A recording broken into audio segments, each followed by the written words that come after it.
Senator You want to check with me about amendments? to put on? Tandy? Yeah, we'll do it as we go. We'll just take a little longer. Okay. I want to talk to you about that processing bill. Okay. We gotta do something. I have to. It's the right thing. I just need to figure out how. Are you ready? We'll call the committee to order, and I'll ask for a motion to go into executive session. So moved. We have a motion and a second to go into executive session. All those in favor say aye. Aye. All those opposed say nay. The ayes have it. We are in executive session. Okay, if you've got your list in front of you, Senator Bradley, did you want to talk about any of those that you're going to make a request on? Not yet. All right, we're off to a good If you'd start. like me to, I will. Again, just,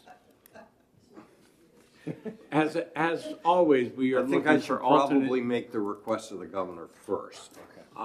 As always, we are always looking for alternate funding for some of these. And so, the first two, He got $8 million last week. Yeah, right. the first three at the top of the list are on hold for various reasons. On 453, okay?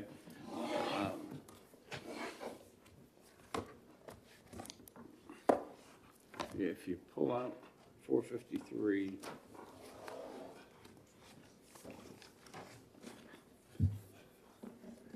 I'm on second or third generation amendment from the Secretary of State.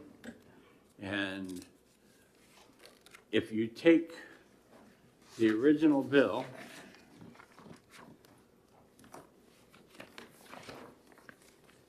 let me find it down in here somewhere.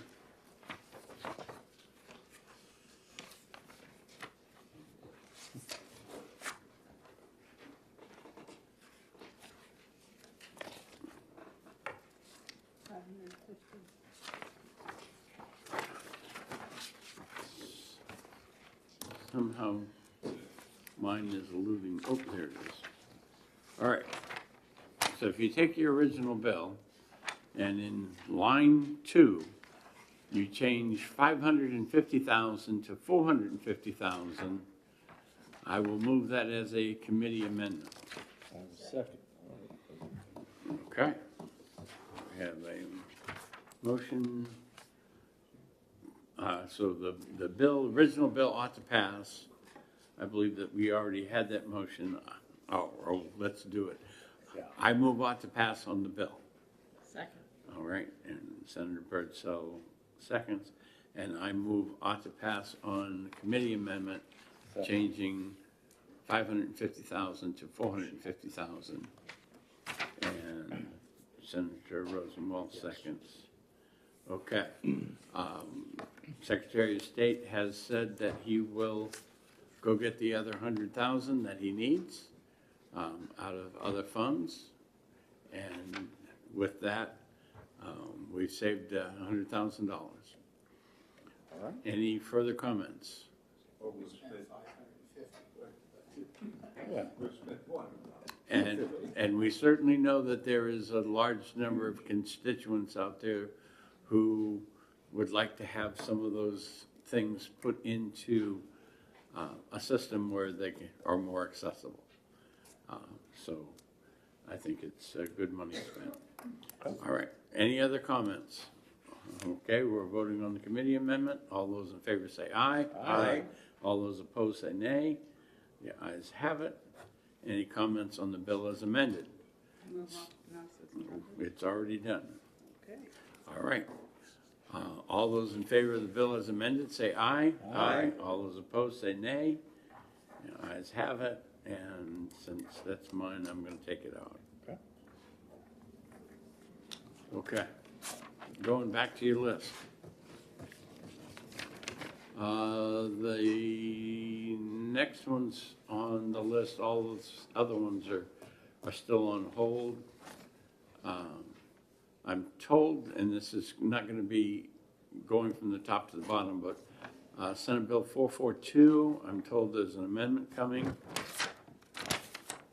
on that, Senator Lang. 495, I'm told that there's an amendment coming on that also. 499, there's a revised fiscal note coming because of the changes. 418, 518, excuse me, there's an amendment coming. Okay, and I've had a request to take action on Senate Bill 521. All right, and I'll give you a chance to get to 521 in your books. Here, and we have the amendment as well. Yes, ma'am. There's the committee amendment we could do on 350. Okay, we'll go back to that after. Mr. Chair, shall I speak to 521? Yes, sir, you may speak to it. So 521 was brought forward at the request of the Department of Education. And it sort of makes it a little bit simpler for teachers to apply to become certified as master teachers. In the process of working through the bill, we discovered that the initial fee to become a master teacher was set at $800. My question with such fees is always this: what is the incremental cost to the department of one of these applications coming through? And the answer is close to zero. So we modified the fee structure such that the initial application for master teacher would cost no more than $100 for the initial award and no more than $25 for renewal after that. So the idea is to make the cost a little more palatable for someone on a teacher's salary, and to also make the process a little bit easier to encourage folks to apply. This program has been in place for a number of years, and to date we have 0 master teachers in the state. So the idea here is to smooth the process, reduce the cost to the teachers, and advance this so teachers can be properly and appropriately recognized for the good work that they do. All right, when I reviewed this bill, I did not see any expenditure of state dollars other than the program that's already authorized. Revenues would be affected if we actually had people putting in and paying the $800, but apparently no one has done that. So reducing it from 800 to 100 is not going to reduce revenue that you weren't getting anyway. So Might increase them. that's It might get more. that's where we are. It sounds like Senator Ennis wants to move ought to pass on the base bill first, Yes, I do. seconded by And I would Senator like to, Birdsell. Yeah. I would like to move Okay. the amendment as well. And Ought to he pass. wants to move the amendment 0727S. And we'll spread it around. We'll give Senator Pearl that one. Okay. Further discussion on the bill as amended, or the amendment. All right, voting on the amendment, 0727S. All those in favor say aye. Aye. All those opposed say nay. The ayes have it. And voting on the bill as amended. Further discussion? Seeing none. All those in favor say aye. Aye. All those opposed say nay. The ayes have it. Senator Ennis, I would love to. you get to take that one out. All right, 350. And certainly 350 is not one that we discussed, so if there's anybody who wants to caucus on that, we would do that, but let's see what we got for discussion first.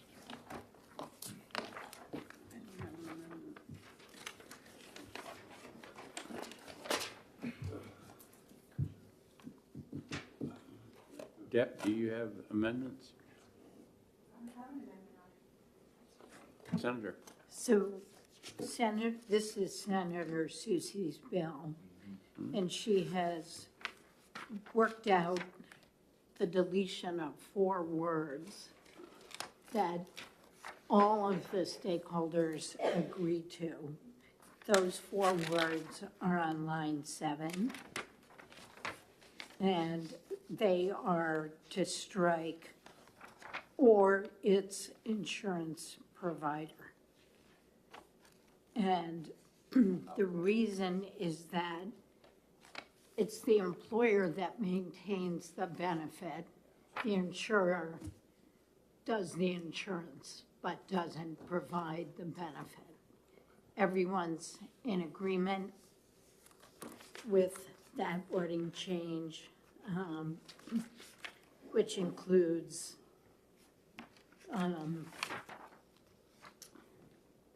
I guess the firefighters, the insurers, and some law firms that work on these kinds of claims. Okay.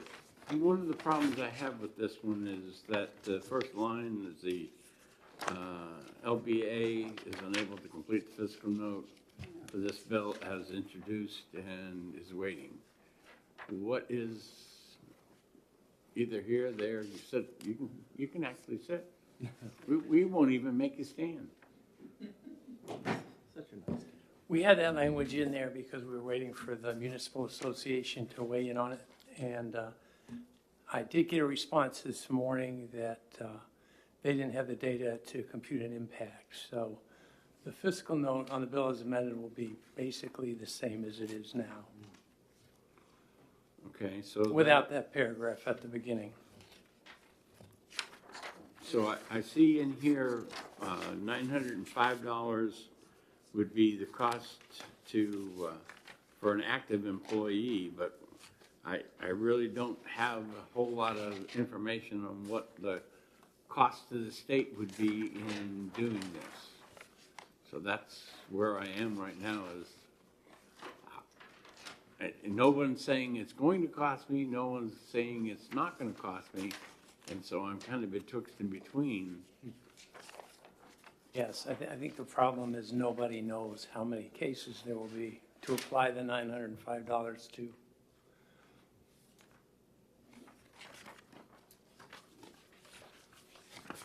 All right, I'm not saying I won't act on that one today, but I at least want to caucus with my fellow Republicans before I would do that. Is there any other bills? We're going to go back and talk about 134, but.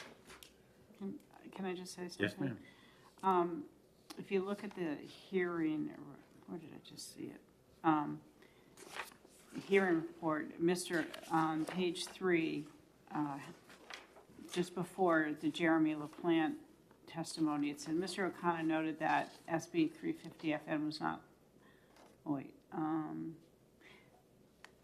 he asked how many people would be impacted by 350 on an annual basis. He said that in his practice, he sees 5 or 6 active clients each year. Now, whether that's the total, I don't know, but it's, from my remembering the testimony, it was very few people. But I know you need probably confirm numbers. I certainly,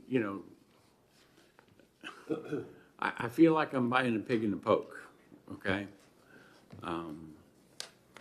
So I guess, I think that we ought not vote on this one today. We ought to ask LBA to at least have a conversation with a few of us about what the impacts of this are going to be, because I have no idea what the unintended costs are. And if I'm talking 4 or 5 people, what does that mean, for a cost at the end? If I'm talking double that at 10 or 20, again, I'm trying to get a ballpark figure, because it's difficult for me to push this thing forward with the way it is right now. Comments? Seeing none, any other bill that anybody wants to talk about before we start in on 134? Senator Rosenbaum. Yes, thank you. Senate Bill 443 443. has no fiscal impact. It has to do with what vehicles can be used to transport children to school. And there's an amended fiscal note saying that there's no fiscal impact. The,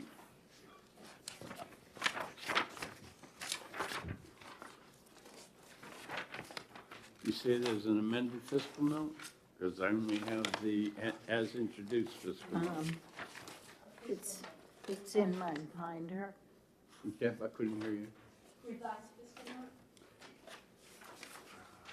Oh, Dated Right in the front. 2/16. over here, I'm looking in the back.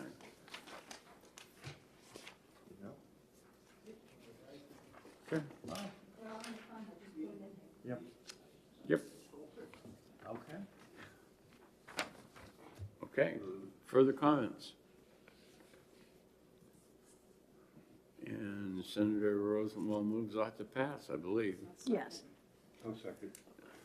Senator Burt's, I'll beat you to it, Senator Delafonte. Okay, and there are no amendments, so further comments? All those in favor say aye. Aye. All those opposed say nay. The ayes have it. And Senator Rosenwald, Okay, you made the motion, you get the bill. thank you. 443.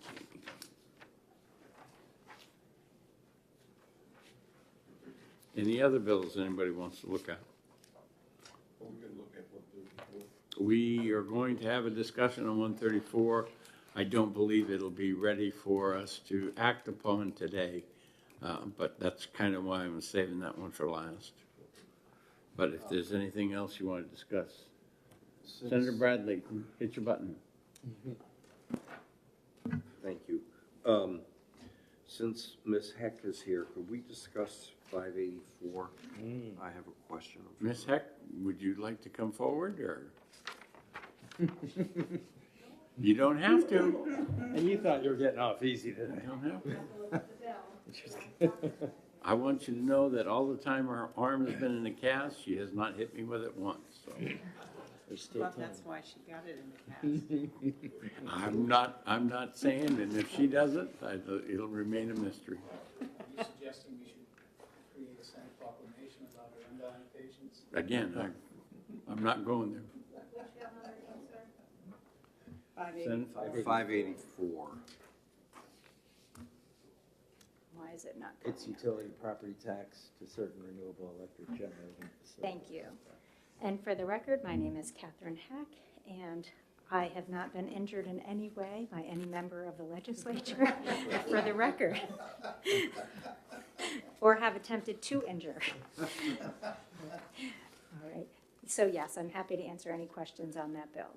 So I noticed from the hearing report that the municipal association is opposed to this bill. Could you sort of outline what that opposition is? And Sure. If you want to borrow my copy of the bill, Oh, no, I'm very familiar with the bill. I just Okay. wanted to make sure I'm always discussing the right one. So this particular bill came as a result of several years of, from my understanding, the power generators, they received 2 different tax bills, and they are looking to receive 1 tax bill. There has been a commission that was set up, a study commission. They met all last year and the year before. And that commission felt that this bill was premature, and they did not recommend this course of action, but they need to continue to study it. I think the reasons why continued study is necessary is because this bill would remove the power generators from the utility tax and put them into the statewide education tax. With the ongoing court cases, and those are not yet resolved, as well as the fact that financial analysis, even during the time the committee was meeting, was not able to be completely determined because the Department of Education and the DRA hadn't set tax rate rates yet under the new formula under House Bill 2. So we were still operating on the old education formula. With the Rand case being that excess swept won't be able to be retained locally, and whether or not that's appealed or stays the same, I think there's a lot of question as to how this would impact a municipality who basically might see a windfall of funds and have that utility valuation come in through the education trust fund.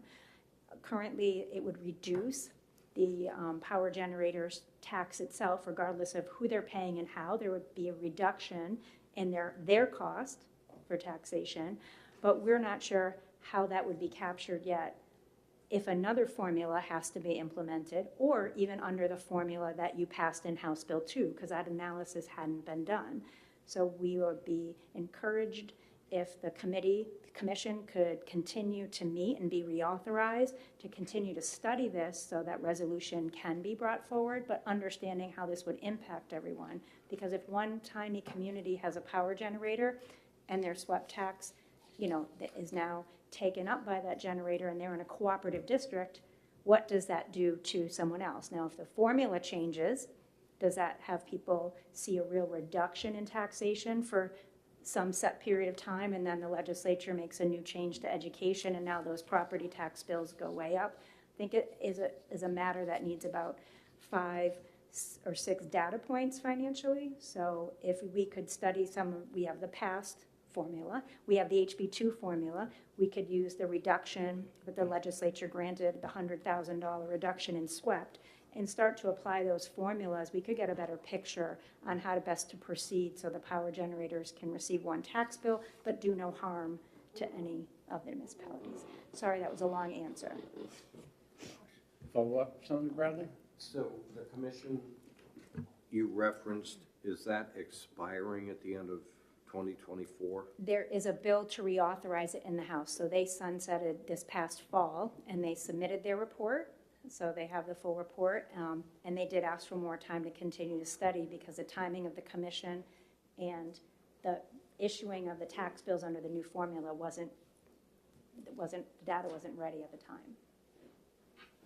Senator Birdsall is first, Senator D'Alessandro's.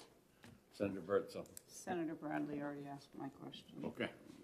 So Senator D'Alessandro. Thank you, Mr. Chairman. I had heard from members of the commission that the deal was to study it, and rather than pass anything right now, it needed more study. This came from a member of the commission. It seems to be, given the parameters of what's happening as we speak, setting it back for more study makes sense to me at this point in time. Thank you. Further comments? Senator Bradley. So again, I think one of the big concerns that I heard you articulate is, given the uncertainty of the Conval litigation and the statewide property tax litigation, that would be a reason not to proceed with this bill at this time.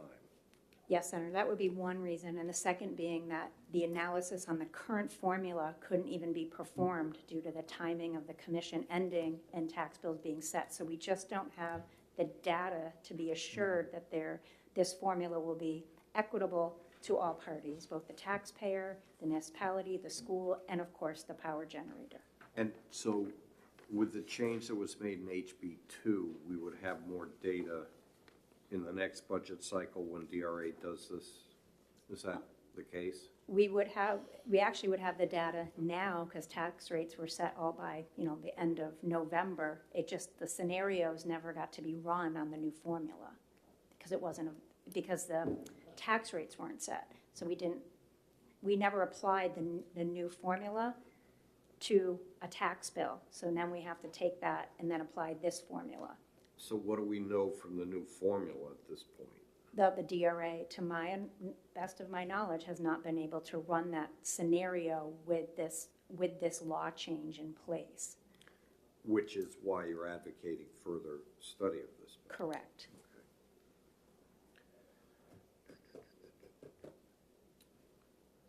Further questions? Thank you. Senator Birdsall. Thank you, and thank you for taking my question. So if they have the formula now and the tax bills just went out in December, why don't they have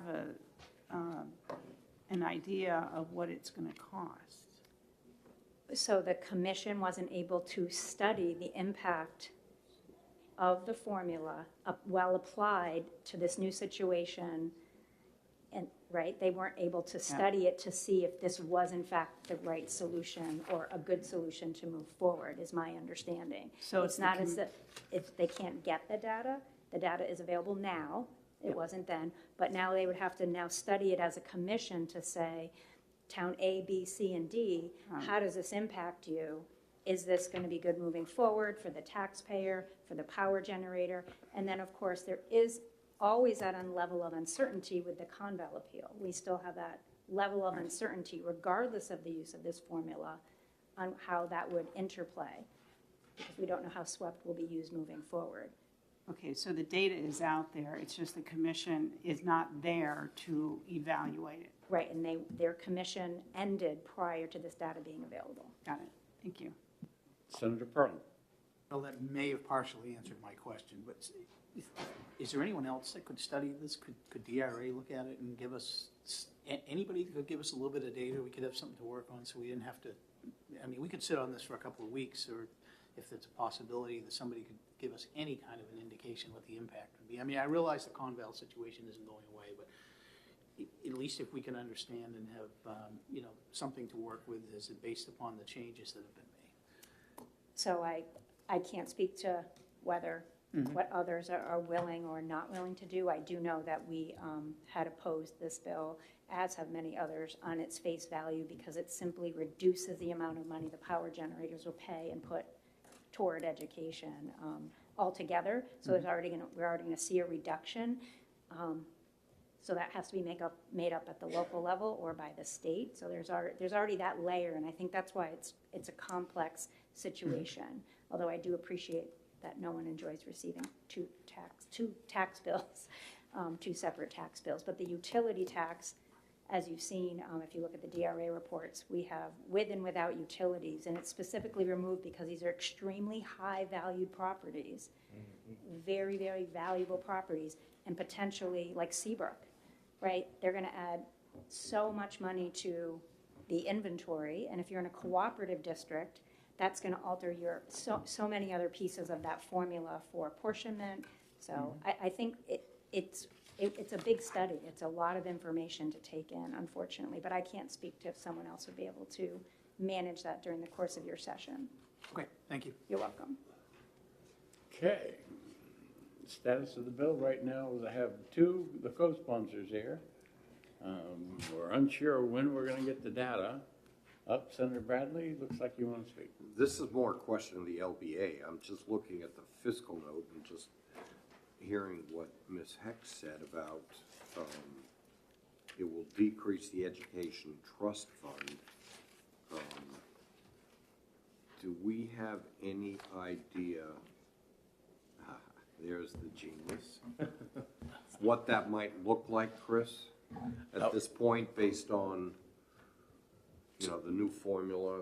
So the only comment that DRA makes is the estimated decrease in the UPT tax, the utility property tax, is about between $10 and $15 million loss there that you wouldn't be collecting in the education trust fund. I think the fiscal note has 11.02 based on not with just information that they had while they were working with the commission.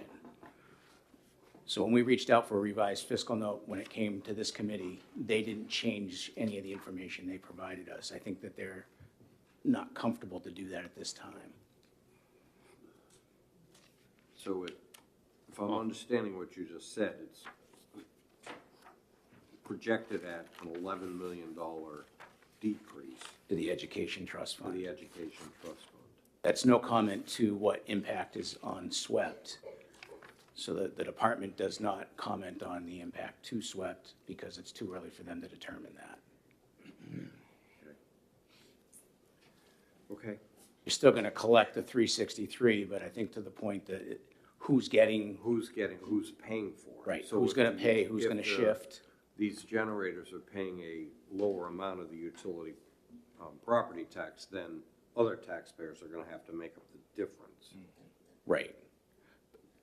Got it. And some of these manufacturers that no longer are paying the utility property tax will now be paying SWEPT if they don't already have an agreement to pay taxes or pay payments in lieu of taxes. So there's several layers of information that would need to be peeled back to try to get a cost.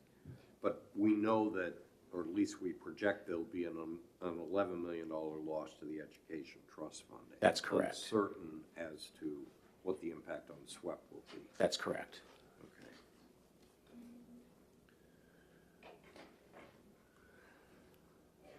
Okay. Further discussion, motions?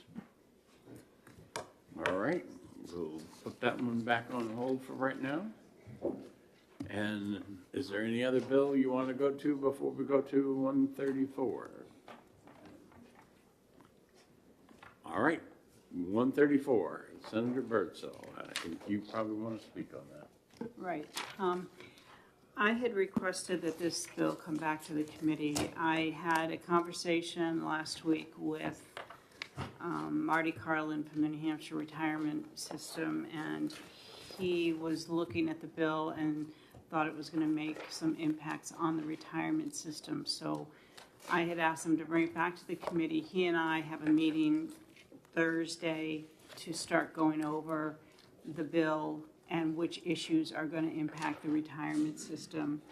I'm hoping to have something towards the middle to the end of March. I will make sure that the two officers that are impacted are updated on whatever. This is just an initial meeting on Thursday. I just want to get a clear idea of what problems are going to have, and then future meetings, I'll try and have them come in and participate. Senator D'Alessandro. I want to thank Senator Birdsell for those comments. The officers who are involved have been in contact with me, one of them is from my area, so they certainly would appreciate it. And we would appreciate the work you're doing and you letting us know what's going to happen. And I know they have emailed me. I have not gotten back to them. I just set up the meeting today with Marty.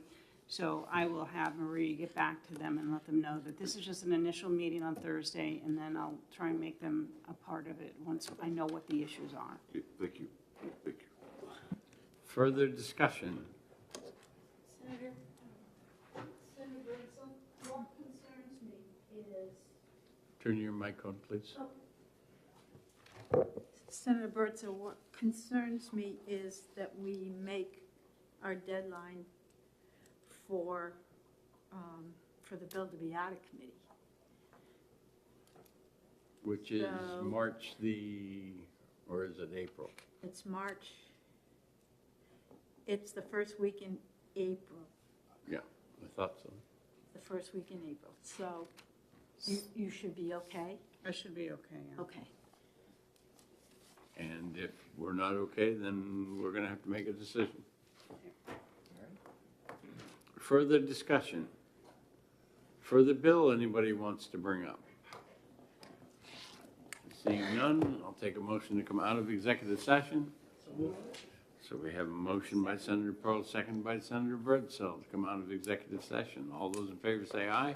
Aye. All those opposed say nay. The ayes have it. We're out of executive session. Our business of the day being completed. We are adjourned. Very well done, Senator Chair.